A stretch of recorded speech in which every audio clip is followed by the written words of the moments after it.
Imagine opening your cabin door to find the neighborhood busybody who'd driven 40 miles just to slap you with a bogus fine for noise that never bothered a soul except her fragile ego.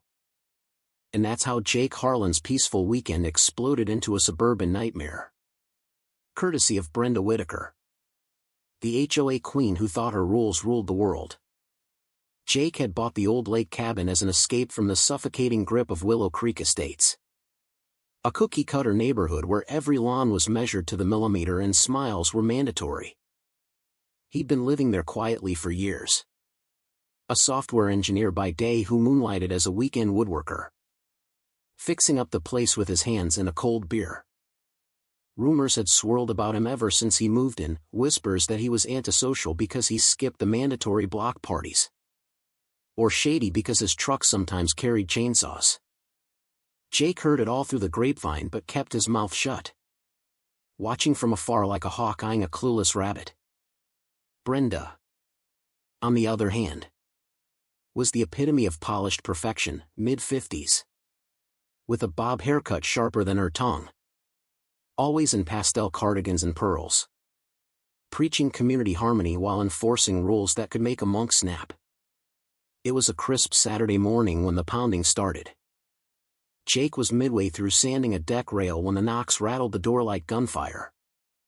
He wiped his hands on a rag and swung it open, only to face Brenda standing there like she'd just caught him red-handed in a bank heist. Her eyes narrowed behind oversized sunglasses, and she thrust a pink slip of paper at him. "Mr. Harlan, this is your official violation notice. Excessive noise after curfew, $2.50 fine. Payable within 10 days. Jake blinked, the sawdust still settling on his boots. Noise? Brenda, this is my cabin. We're miles from Willow Creek. What are you even doing here?" Her lips pursed into a thin line, the kind that screamed she'd rehearsed this in the mirror. As president of the Willow Creek Estates Homeowners Association, it's my duty to ensure all residents uphold our standards, no matter where they are. Your so-called gathering last night disturbed the peace. Music blaring, laughter echoing, it's unbecoming. Jake leaned against the doorframe, suppressing a chuckle that bubbled up like bad champagne. The gathering had been him and two old buddies grilling steaks and swapping stories around a fire pit. Volume low enough that the crickets drowned it out. Unbecoming? We're in the middle of nowhere. The nearest neighbor's a moose. You drove all this way to play HOA cop? Brenda's cheeks flushed, but she held her ground, clipboard clutched like a shield. Your actions reflect on our community. Pay the fine, or face escalation. She turned on her heel, wedge shoes crunching gravel as she marched back to her immaculate SUV. License plate reading Harmony 1. Jake watched her peel out, dust clouding the air, and shook his head. He'd dealt with her petty decrees before, fines for leaving his garage door open 5 minutes too long, warnings about unapproved bird feeders. But this was next-level delusion. He snapped a photo of the notice and filed it away, deciding to ignore it. Big mistake. Or so it seemed. By evening, his phone buzzed with texts from neighbors. "Heard you're causing trouble out at the lake. Brenda's on the warpath." Whispers had morphed into outright gossip. Jake was now the rowdy recluse throwing wild parties, tarnishing the neighborhood's pristine image. He bit his tongue, logging every message, every rumor. Patience was his weapon. Brenda's overreach would be her undoing. Come Monday, back in Willow Creek, Jake found another surprise taped to his front door, a second notice. This one demanding payment or legal action. He crumpled it, but not before noticing the fine print, Brenda's signature scrawled in looping cursive, as if she owned the ink. That afternoon, as he mowed his lawn, precisely to HOA specs. Of course. Brenda's SUV cruised by slowly, her gaze piercing through tinted windows. "Everything in order, Mr. Harlan," she called out sweetly, voice dripping with faux concern. "Wouldn't want another violation." Jake waved politely. But inside, gears turned. He knew her type, power drunk on bylaws, terrified of losing her throne. He'd seen her bully the elderly widow down the street over holiday lights, or shame the young family for a kiddie pool that clashed with aesthetic guidelines. It was all about control, wrapped in "for the greater good." The whispers grew louder. At the local coffee shop, Jake overheard two neighbors. "Brenda says Jake's turning his cabin into a party den. Bad for property values." He sipped his black coffee, ears perked, noting names and details.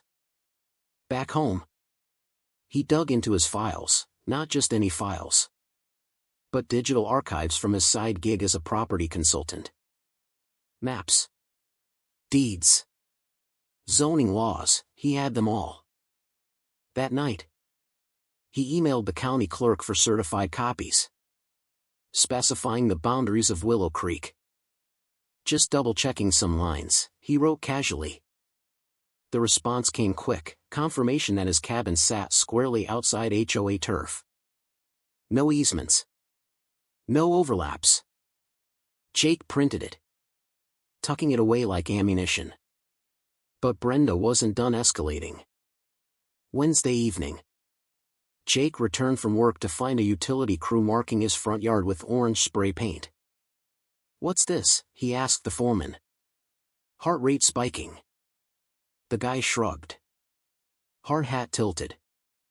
"HOA work order, installing a new irrigation line to prevent community flooding. Said it's urgent." Jake's eyes narrowed.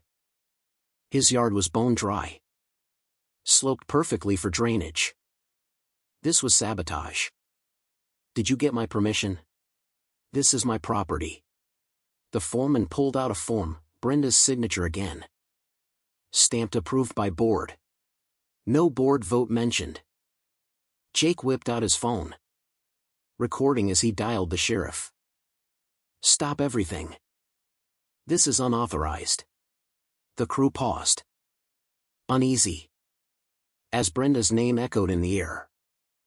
By the time Deputy Ramirez arrived, lights flashing in the twilight, the markers were erased. But not before Jake snapped photos of the potential damage path, right through his buried cable lines. "Ma'am called it in as an emergency," Ramirez explained, notepad in hand, his mustache twitching with barely concealed amusement. "Said your yard's a hazard to the whole block." Jake handed over the certified map. "Hazard? She's the one trespassing via proxy. Check the boundaries, this isn't HOA land." Ramirez scanned it, nodding slowly. "Looks cut and dry. But she's been blowing up dispatch, claiming you're undermining community safety." Jake crossed his arms. "Safety? Or her ego?" The deputy chuckled softly. "We'll file a report. Advise her to back off." As Ramirez drove away, Jake felt the shift, Brenda's facade cracking, her polite threats turning desperate. Neighbors started side-eyeing her at the mailbox cluster. One even texted Jake, "Heard about the spray paint. She's losing it." The real fun began Friday when Jake's inbox pinged with a forwarded email chain from an anonymous neighbor. It was Brenda rallying the troops, fellow residents. "Jake Harlan's defiance threatens our harmonious living. Support the board in enforcing standards, sign this petition for stricter oversight." Attached, a list of infractions, including fabricated tales of his cabin attracting vagrants. Jake saved it, adding to his growing dossier. He attended the next HOA meeting that evening, uninvited, folder in hand. The community center smelled of stale coffee and tension. Brenda presiding at the head table like a judge in pearls. "This is members only," she snapped as he entered, her voice a notch higher than usual. Heads turned. Murmurs rippling. Jake slid into a seat. Then consider this my membership renewal. I've got questions about that irrigation stunt. Brenda's smile faltered. But she recovered with a saccharine tone.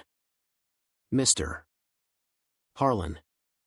All actions are for the community's benefit. Your non-compliance is the issue here. Jake stood, unfolding the certified map for all to see. Benefit? You sent crews to dig up my yard without permission. That's vandalism. Brenda. And this proves you have zero authority over my cabin. Gasps echoed. A retiree in the front row leaned forward. Is that true? Brenda's face reddened, hands gripping the gavel. This is irrelevant. Our covenants bind residents everywhere. Jake placed photos of the marked yard on the table. Bind? Or blind?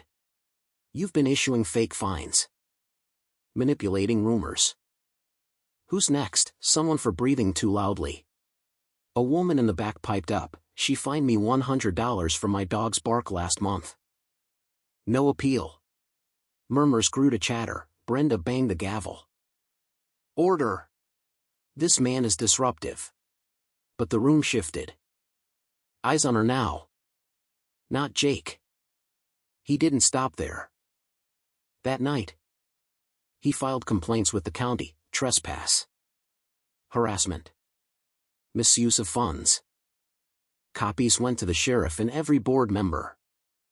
Brenda's response? A frantic voicemail. Jake. Let's discuss this civilly.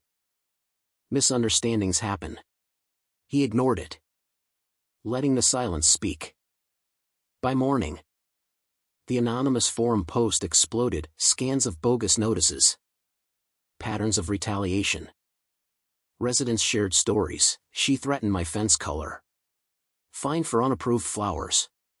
Jake watched from his porch, coffee in hand, as Brenda's SUV sped by, her face a mask of forced calm. Deputy Ramirez called. We've got multiple complaints now. Her emergencies are stacking up like bad debt.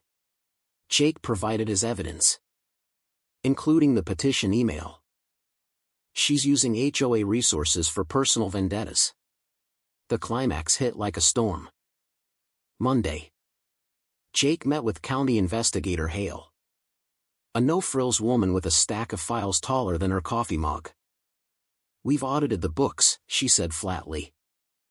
Brenda's been siphoning funds, fake vendors, padded invoices. That irrigation was billed as flood prevention, but the money trail leads to her account. Jake leaned in. How much? Over $25,000. And those fines? Unapproved. Pocketed. Hale's eyes met his. We're charging embezzlement. Fraud. Board didn't know. She forged signatures. Jake handed over his dossier. Here's the proof. By afternoon, deputies arrived at Brenda's door. Cuffs ready. Neighbors watched from windows as she was let out. Pearls Askew, protesting in a shrill voice, this is for the community. You can't do this. But the evidence was ironclad, her harmony a house of cards. In the aftermath, Willow Creek breathed easier. The HOA was suspended. An interim committee formed with transparent votes. Jake helped draft new bylaws, emphasizing fairness over fear. Neighbors barbecued without paranoia. Kids played freely. Brenda's house sold quickly. Her Harmony 1 plate vanished. Jake returned to his cabin. Chainsaw humming. Peace restored. But as he sat by the fire pit, he pondered the irony, how one woman's quest for control unraveled everything she touched. So, tell me, was Jake the villain for fighting back? Or was Brenda the real threat to community harmony? Who's truly at fault when rules become weapons?